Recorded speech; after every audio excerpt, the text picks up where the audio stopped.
Gagawa tayo ng tinulang isda guys. At saka maglagay na tayo ng asin.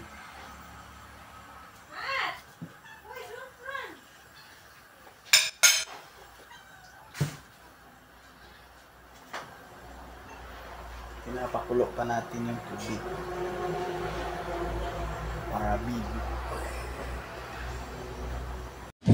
Ito na guys, so ang ingredients ng mga sa pagtitinula ng isda ko guys. Oh.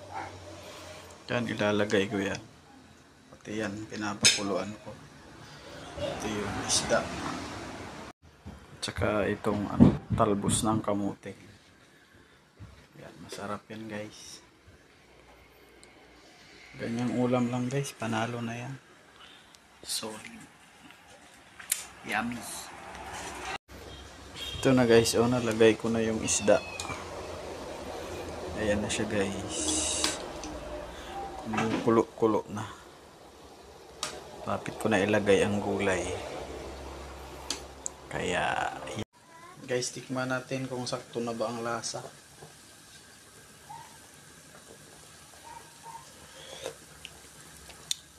Yummy na guys.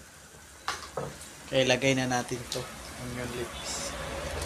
Oh guys, panghuli yung talbos ng kamote. Masarap to dito guys. Kaya ilagay ko na.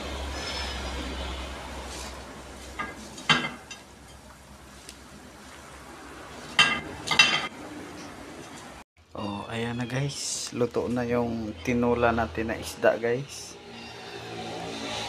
Yellow pen yung gamit ko guys. Kayo ba? Gusto nyo ba to guys? Para sa akin. Tapos guys, magprito naman tayo ng yellow pin guys. Ayan na.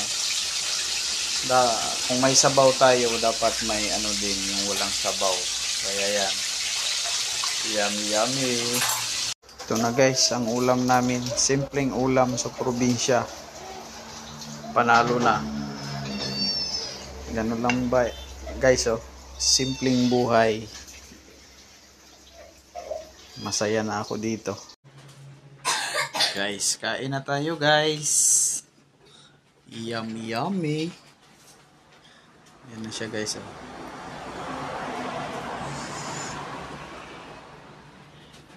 Diba? Kain na tayo guys. Yummy.